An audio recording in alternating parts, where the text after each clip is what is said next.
Assalamualaikum warahmatullahi wabarakatuh. Perkenalkan, nama saya Muhammad Rizky Adrian dari kelas 11.5, ingin mempresentasikan tugas sejarah saya yang bermateri perlawanan Raden Mas Said dan Pangeran Mangkubumi terhadap VOC. Nah, saya mempunyai daftar isi, yaitu yang pertama adalah latar belakang, yang kedua jalannya perlawanan, yang ketiga dan akhir perlawanan. Perlawanan terhadap VOC tidak hanya dilaksanakan oleh rakyat, namun juga para petinggi kerajaan di Nusantara. Raden Mas Said dan Pangeran Mangkubumi adalah keturunan dari Raja Mataram yang melawan kesewenang-wenangan VOC di kawasan Mataram. Kedua tokoh tersebut merupakan keturunan dari Amangkurat keempat yang memerintah Mataram di tahun 1719 sampai 1726. Raden Mas Said adalah cucu dari Amangkurat keempat dan Pangeran Mangkubumi merupakan putra keduanya. Kita masuk ke materi, yaitu latar belakang. Dalam sejarah Indonesia modern 1200 sampai 2004, 1981 karya M.C. Radcliffe, perlawanan yang dilakukan oleh Raden Mas Said dan Pangeran Mangkubumi dilatar belakangi oleh yang pertama, intervensi dan campur tangan VOC terhadap urusan internal Keraton Mataram. Yang kedua, sikap Pakubuwono II yang sewenang-wenang terhadap bangsawan Mataram dan tunduk kepada VOC. Yang ketiga, keinginan Mas Said dan Pangeran Mangkubumi untuk mengambil hak atas kekuasaan beberapa daerah Mataram. Jalannya perlawanan. Raden Mas Said adalah putra dari Arya Mangkunegara yang merupakan adik dari Mangkubuwono II. Pada umur remaja, Raden Mas Said resah karena sikap Pakubuwono II yang menempatkan sebagai Gandek Anom bangsawan rendahan di Mataram. Padahal seharusnya ia mendapat kedudukan sebagai Pangeran Sentana. Raden Mas Said memutuskan keluar dari istana dan melakukan pemberontakan di berbagai daerah Mataram bersama para bangsawan yang merasa kecewa dengan pemerintahan Pakubuwono II seperti Sutawijaya dan Suradiwangsa.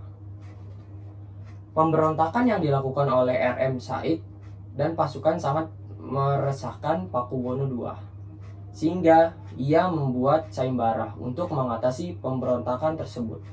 Barang siapa yang mampu meredam pemberontakan R.M. Said, ia akan diberi tanah seluas 3.000 hektar. Pangeran Mangkubumi menerima sayembara tersebut dan mampu memukul mundur R.M. Said dan pasukannya dari Sokawati. Namun setelah mampu meredam perlawanan R.M. Said, Mangkubumi dikecewakan dengan pelanggaran janji Pakubuwono II yang telah dihasut oleh VOC sebelumnya.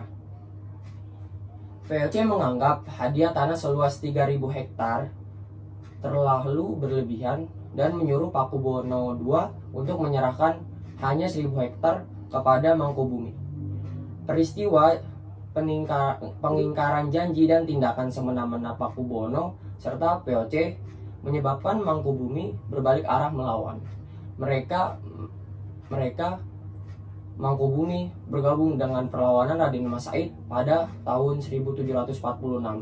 Dalam buku Yogyakarta di bawah Sultan Mangkubumi 1749 sampai 1792 2002 karya M.C. Radcliffe disebut bahwa hingga akhir 1947 Mangkubumi memiliki 13.000 pasukan dengan 2.500 diantaranya adalah pasukan berkuda.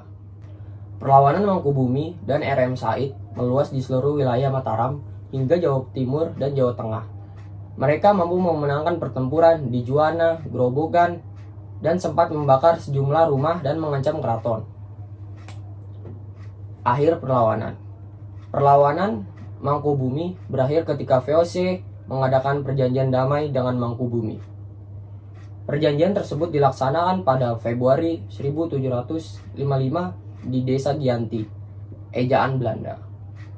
Sekitar Desa Jantiharjo, Karanganyar, isi dari perjanjian Gianti mengatur tentang pembagian wilayah dan kedudukan Mataram menjadi dua, yaitu Kasunanan dan Kasultanan.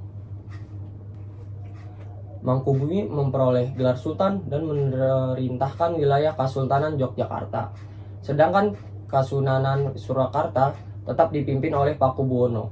Sedangkan perlawanan RM Said mereda ketika diadakan Perjanjian Salatiga 1757. Perjanjian tersebut berisi VOC dan Pakubuwono III memberikan RM Said Kadipaten Putra Mangkunegara dan memberinya gelar Pangeran Adipati Arya Mangkunegara.